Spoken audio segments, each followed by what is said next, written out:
What if I told you that most of your thoughts, your deepest beliefs, and your most ambitious goals aren't actually your own? What if they were implanted there by your culture, your education, the media you consume, and the people around you? For many, this sounds like a conspiracy theory, but the reality is more subtle and far more pervasive. We are all living with invisible scripts, mental programming that dictates our choices without our conscious consent. This video isn't about a conspiracy. It's about liberation. It's about handing you the key to unlock your own mind. Welcome to VF Growth Tutorials, your guide on the journey to personal transformation. Today, we are tackling one of the most crucial skills for success and fulfillment in the 21st century, mental independence. This isn't just about thinking for yourself in a rebellious way. It's about architecting a mind that is resilient to manipulation, capable of navigating complexity with clarity, and free to create a life that is truly your own. In a world saturated with information, opinions, and constant pressure to conform, the ability to operate from a place of internal authority is a superpower. Throughout this video, we will deconstruct the forces that shape your thinking, equip you with practical tools for critical analysis and emotional mastery, and guide you in building a personal philosophy that serves as your unshakable foundation. We're going to build your mental fortress brick by brick. If you're ready to stop being a passenger in your own life and take the driver's seat of your mind, make sure to hit that like button and subscribe to VF Growth Tutorials right now. You won't want to miss what's coming. Deconstructing your foundational beliefs. Before you can build, you must understand the ground you're building on. For most of us, that ground is a complex web of beliefs we never chose. These are the truths we inherited from our parents, the social norms from our community, and the values pushed by our culture. They operate like the operating system of a computer, running in the background and dictating almost every application we run, from our career choices to our relationship dynamics. To achieve mental independence, we must become archaeologists of our own minds, digging up these foundational beliefs and examining them in the light of day. This process is called a mental audit. Consider the story of Elias Vance, a brilliant architect who had done everything right. He went to the best schools, joined a prestigious firm, and designed award-winning buildings. Yet, he was plagued by a quiet, persistent sense of emptiness. On the surface, he was the epitome of success. Internally, he felt like a fraud. One day, overwhelmed, he sat down and started journaling, asking one simple question: why? Why did he become an architect? The answer that surfaced surprised him. It was his father's dream. His father, a carpenter, had always revered architects. Elias had so deeply internalized his father's admiration that he adopted the dream as his own, never once stopping to ask if it aligned with his own soul. This realization was his first step toward mental independence. He began a systematic audit of his other beliefs. The belief that he had to work 80-hour weeks to be considered successful. The belief that financial security was more important than creative fulfillment. The belief that he needed the approval of his peers to feel validated. Each belief was a chain, and with each examination he broke one. The mental audit process isn't about discarding everything from your past. It's about conscious selection. It involves asking questions like, where did this belief come from? Who benefits from me holding this belief? Does this belief empower me or limit me? What would be the opposite of this belief, and what evidence supports it? This is uncomfortable work. It can feel like questioning your own identity because in many ways, you are. But it's the most crucial first step. You cannot be free if you're living by someone else's rules, running on someone else's programming. The goal is to move from an inherited belief system to a consciously chosen one. Elias didn't quit architecture. Instead, he started his own small firm focused on sustainable, community-oriented projects, work that resonated with his newly discovered core values of creativity, impact, and balance.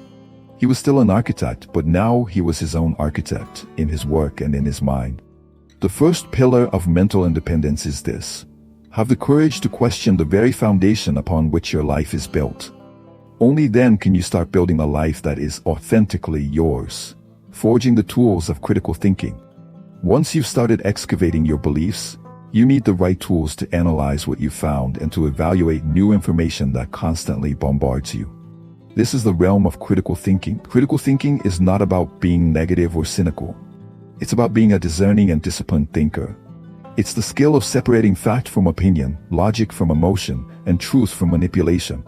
In our age of social media and 24/7 news cycles, our minds are battlegrounds for attention and influence.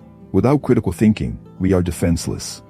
One of the most common ways our thinking is hijacked is through logical fallacies, errors in reasoning that seem convincing but collapse under scrutiny. For example, the ad hominem fallacy, where someone attacks the person making an argument instead of the argument itself, or confirmation bias, our natural tendency to favor information that confirms our existing beliefs, creating echo chambers where our ideas are never challenged. To counter this, we can adopt a simple but powerful framework for analyzing any piece of information, which I call the SMAIL framework: source, motive, evidence, logic. First, source. Who is telling me this? Are they an expert in this field? Do they have a reputation for accuracy? Is this a primary source or a fifth-hand account? Second, motive. Why are they telling me this? Is the goal to inform, persuade, entertain, or sell something? Is there a political, financial, or social agenda at play?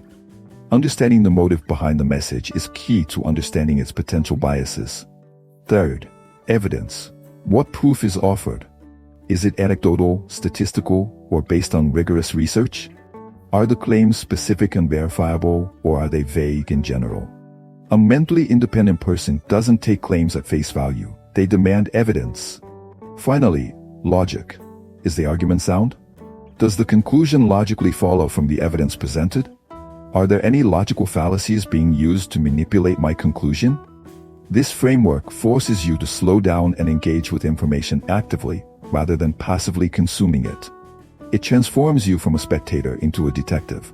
Imagine you see a headline: "New study shows coffee cures all diseases." The passive consumer shares it instantly. The critical thinker applies SMEL. They check the source, a little-known blog, not a peer-reviewed journal. The motive: the blog sells miracle coffee beans. The evidence: the study was an online poll of 50 people. And the logic: the conclusion is a wild exaggeration. By doing this, they protect their mind from pollution. This isn't just for news. Apply it to advice from gurus, marketing claims, and even your own internal monologue. The goal is to build an internal lie detector that keeps your mind clear and your decisions sound. If you're finding this valuable, do me a quick favor and hit that subscribe button and ring the bell. It helps the channel immensely and ensures you get more content like this to build your mental toolkit. Mastering your emotional landscape. Logic and critical thinking are essential, but they are only half the equation. An unexamined emotional life can sabotage the most brilliant intellect. Mental independence requires emotional mastery, the ability to understand, manage, and wisely use your own emotions. Emotions are powerful data points. They are not the enemy. Fear can signal danger, anger can signal injustice, and joy can signal alignment with our values. However, when we are ruled by our emotions, we lose our independence. Our decisions become reactive, not deliberate. We become susceptible to emotional manipulation, a favorite tool of advertisers, politicians, and social media algorithms. They know that triggering fear, outrage, or envy is the fastest way to bypass our critical thinking and get us to click buy or believe.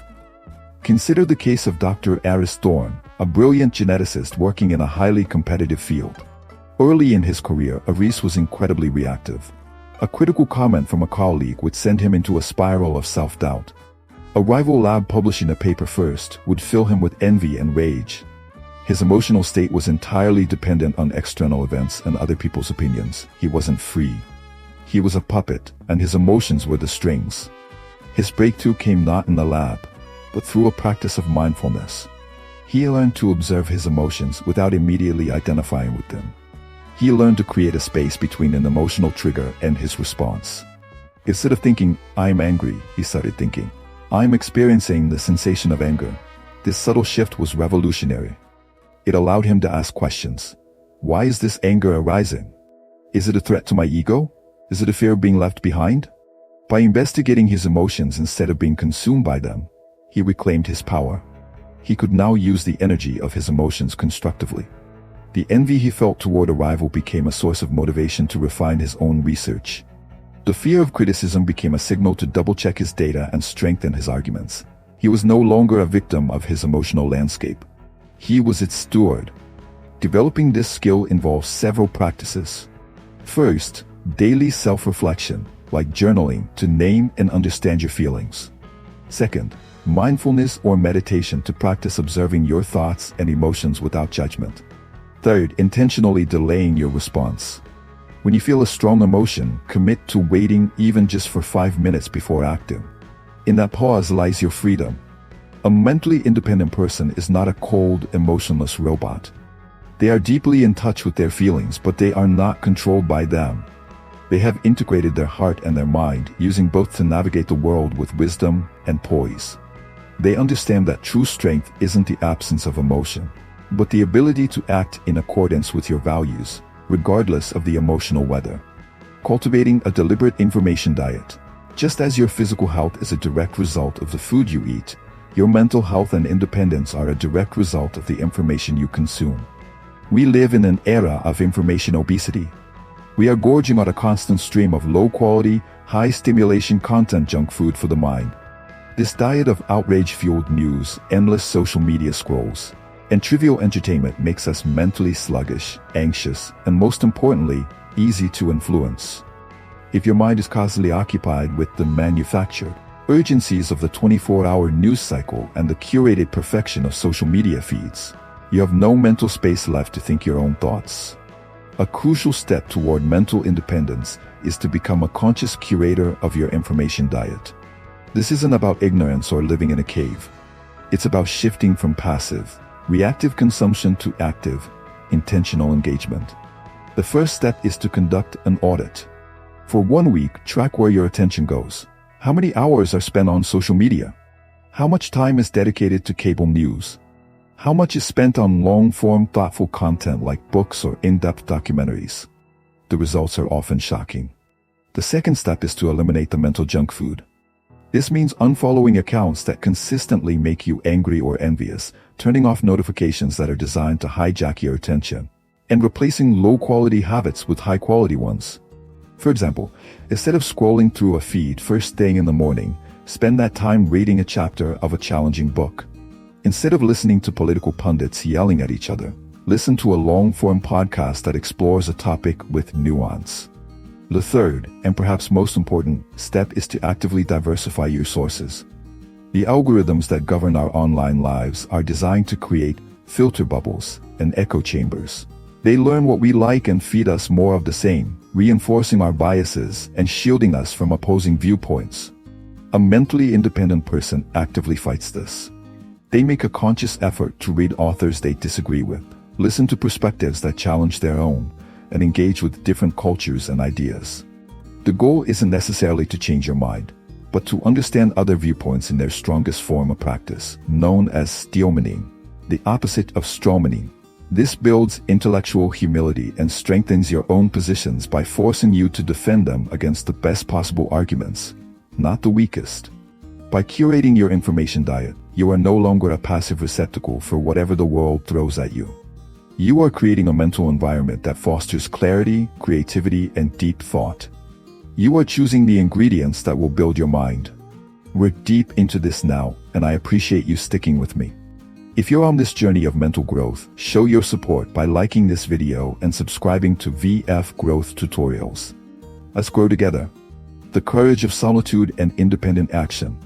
All the internal work auditing beliefs, honing critical thinking, mastering emotions, and curating your information diet ultimately leads to one place: the external world. Mental independence is meaningless if it doesn't translate into independent action. And this is often the hardest part because it requires immense courage. Humans are social creatures. We are hardwired to seek belonging and avoid ostracism. This deep-seated need for acceptance is one of the biggest obstacles to independent thought and action. The herd mentality is a powerful force. It feels safe and comfortable to think and act like everyone else. Voicing a dissenting opinion, choosing an unconventional career path, or going against the prevailing trend can trigger a primal fear of being cast out. Therefore, mental independence is inextricably linked to courage. It's the courage to be misunderstood, the courage to stand alone. The courage to trust your own analysis even when everyone around you is saying you're wrong. A powerful practice for cultivating this courage is the intentional use of solitude. In a world that glorifies constant connection, solitude has become a lost art. Yet it is only in solitude that the noise of the world fades away and you can truly hear your own voice. Spending time alone without your phone, without distractions is like a workout for your self-trust muscle. It's where you can integrate your thoughts, connect with your values, and make decisions that are truly your own, free from the immediate pressure of others' opinions. Think of the entrepreneur, Mara Jade. She had a revolutionary idea for a software product that served a very niche artistic community. Every mentor, every investor, and every market analysis report told her it was a terrible idea. The market was too small, the potential profit too low. The herd was moving towards mass-market B2B solutions. For months, Mara was paralyzed by doubt. The external voices were deafening. But she had cultivated the practice of solitude. During long walks in nature, disconnected from everything, she reconnected with her why.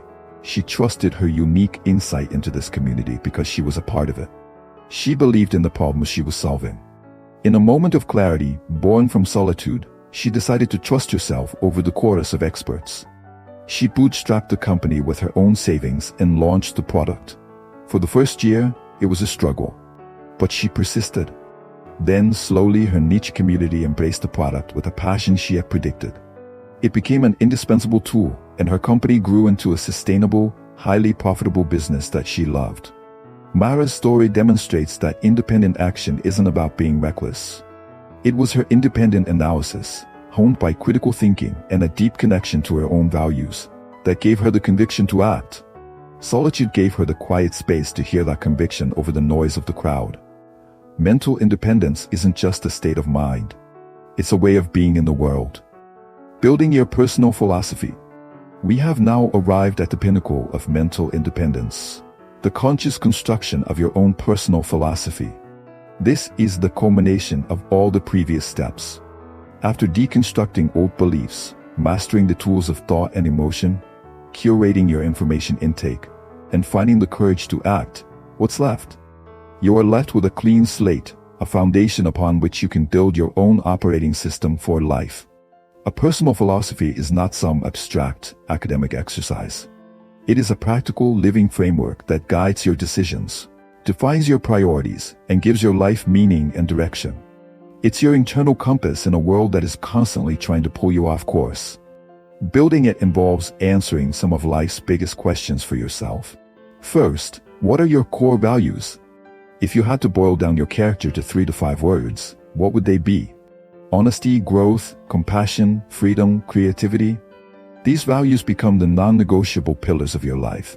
When facing a difficult choice, you can ask, which option is most aligned with my core values? This simplifies decision-making and ensures your actions are in integrity with who you want to be. Second, what is your definition of a successful life? The world will offer you a pre-packaged definition. Wealth, status, power. Is that your definition? Or is it a life of meaningful relationships, creative expression, continuous learning, or service to others? By consciously defining success for yourself, you stop chasing someone else's dream. You free yourself from the comparison trap that social media thrives on because you are running your own race. Third, what are your guiding principles? These are the if-then rules you create for yourself based on your values and experiences. For example, a principle might be, if I am feeling resentful, then I will communicate my needs directly instead of letting it fester. Or, if I'm making a major decision, then I will seek out at least one intelligent person who disagrees with me.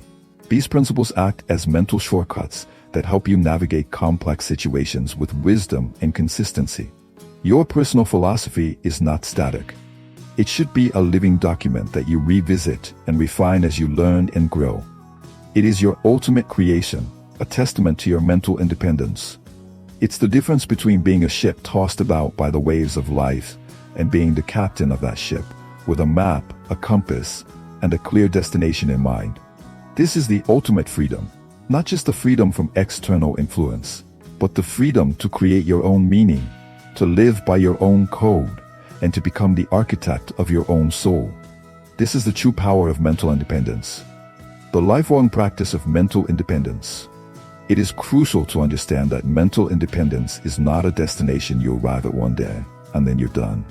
It's not a certificate you earn, it is a dynamic, lifelong practice. It's a commitment you renew every single day.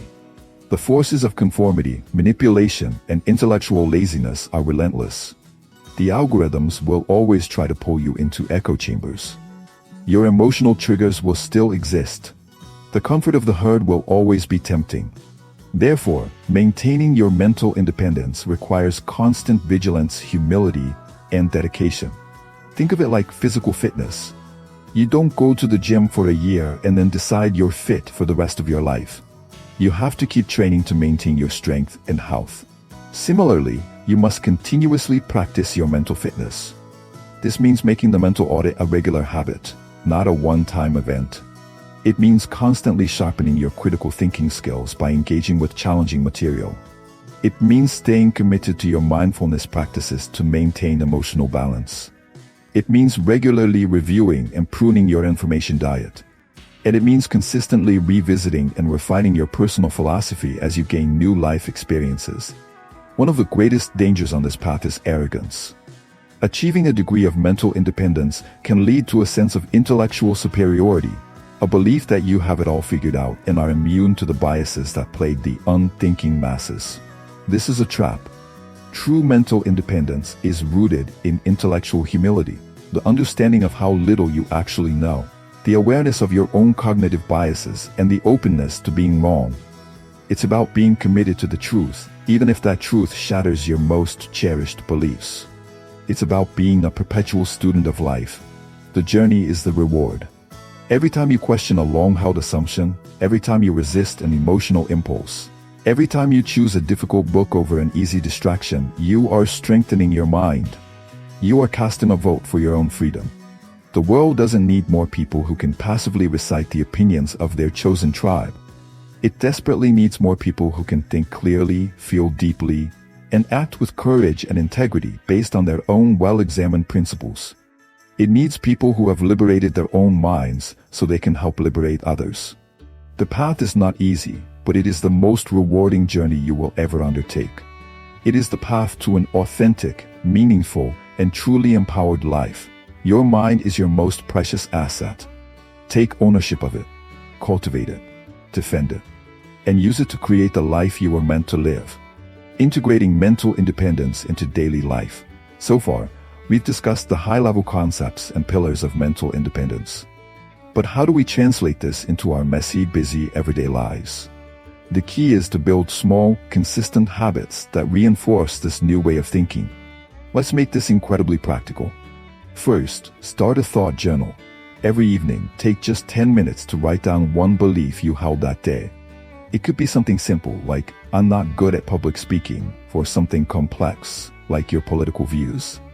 Then apply the techniques we discussed. Where did this belief come from? What evidence supports or refutes it?